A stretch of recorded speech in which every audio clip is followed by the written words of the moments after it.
Certa vez, numa cidadezinha muito pequena, havia lá um garoto chamado Marcos, e ele era muito pobre.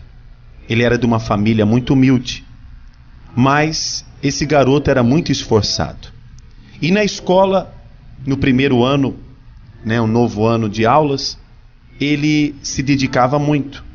E naquela escola onde ele estudava, havia um prêmio que seria dado para o melhor aluno no final de ano. Nessa mesma escola também havia um outro garoto que se chamava João, e ele era muito rico. A família dele era a mais rica daquela cidade. E ele também queria ter esse prêmio. E ele se esforçava muito, estudava muito. Mas ele, vendo que aquele garoto pobre estava se dedicando também, era um bom aluno, era inteligente, ele ficou com medo de perder o prêmio no final do ano. Então, ele, começando a olhar para aquele garoto, ele começou a pensar: o que eu posso fazer para tirar esse garoto do meu caminho?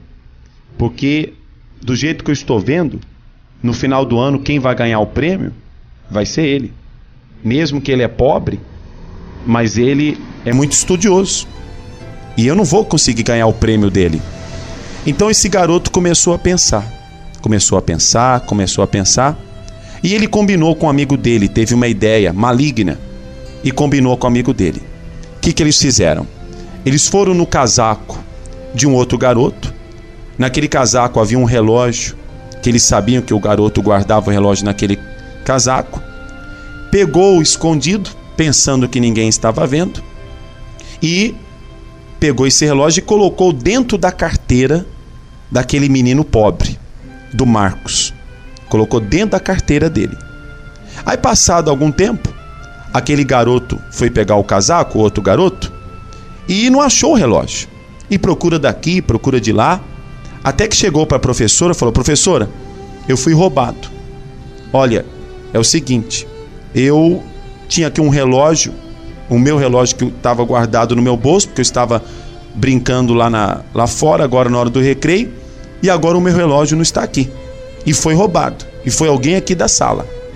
Aí, quando todos os alunos estavam já dentro da sala, a professora, então, ela fez o comunicado. E ela falou: olha, alguém roubou o relógio aqui do fulano. Então eu vou procurar de carteira em carteira e eu vou procurar aonde está esse relógio. Aí ela começou a procurar. Procurou numa carteira, procurou na outra, foi abrindo, até que chegou na carteira daquele menino pobre. E quando ela abriu a carteira dele, estava lá o relógio. E ela, muito brava, a professora, falou assim: Marcos, eu não esperava isso de você. Você é tão quietinho, você é tão dedicado. Como que você pode ter feito isso? Aí, esse Marcos, muito sério, muito seguro, falou assim: professora, eu não roubei esse relógio. Claro que roubou, o relógio está aí com você. Aí ele novamente: professora, eu não roubei esse relógio, eu não peguei ele, eu não quero esse relógio, eu não preciso dele, eu não roubei. Mas não adiantou nada. Ele foi levado para a diretoria, e sabe o que aconteceu com o menino pobre? Ele foi expulso da escola. O menino rico, João, ficou todo feliz. O plano dele acabou dando certo. Mas, passado um mês, o menino rico, ele sofreu um acidente. E nesse acidente, ele foi parar no hospital daquela cidadezinha e ele perdeu muito sangue. E ele precisava de um doador de sangue.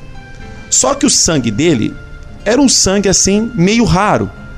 É aquele sangue que, não sei se você já ouviu falar, que a pessoa, ela pode doar para todo mundo. Aquele sangue dela serve para todo mundo, mas ela só pode receber daquele sangue igual a dela.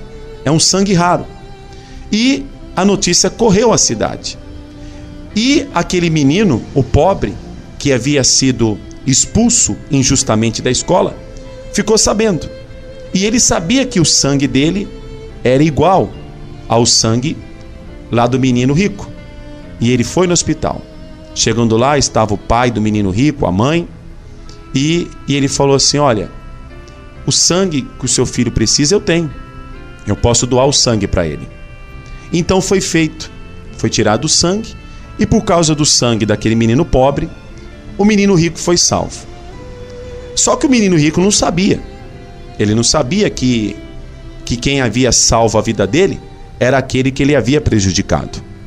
Aí quando ele estava já se recuperando, já estava quase para sair no hospital, o pai e a mãe trouxeram então o Marcos, o menino pobre, até o quarto do menino rico e falou: olha, trouxemos aqui o Marcos para você agradecer ele, João. Se não fosse ele se oferecer, talvez você teria até já morrido. Quando aquele menino, o João, o menino rico, viu aquele amiguinho ali que ele havia prejudicado, ele ficou sem saber o que fazer.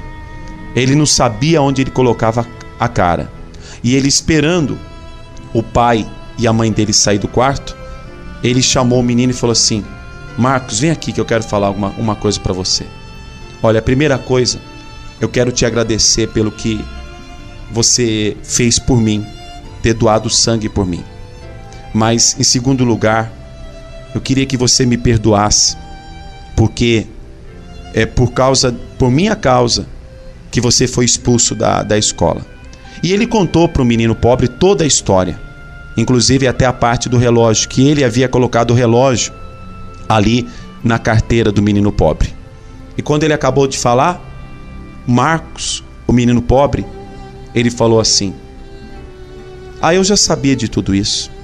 E quando você tirou o relógio do casaco, lá de fora eu tinha visto você tirar o relógio do casaco, só que eu não imaginava que você ia colocar na minha carteira.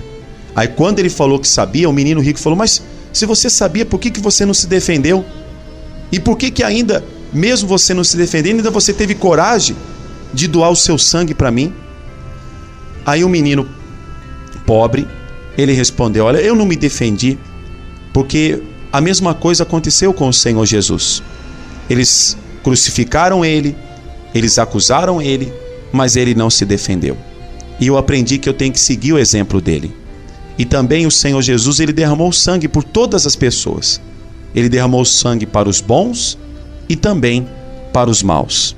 E por que eu também não podia dar o meu sangue para você? E depois daquilo, nasceu entre os dois uma grande amizade. E no futuro, os dois se tornaram grandes amigos. E aquele menino rico ajudou muito o menino pobre. Minha amiga, meu amigo, no livro de Provérbios, no capítulo 25, no versículo 21, está escrito assim: se o que te aborrece tiver fome, dá-lhe pão para comer. Se tiver sede, dá-lhe água para beber, porque assim amontoarás brasas vivas sobre a sua cabeça, e o Senhor te retribuirá.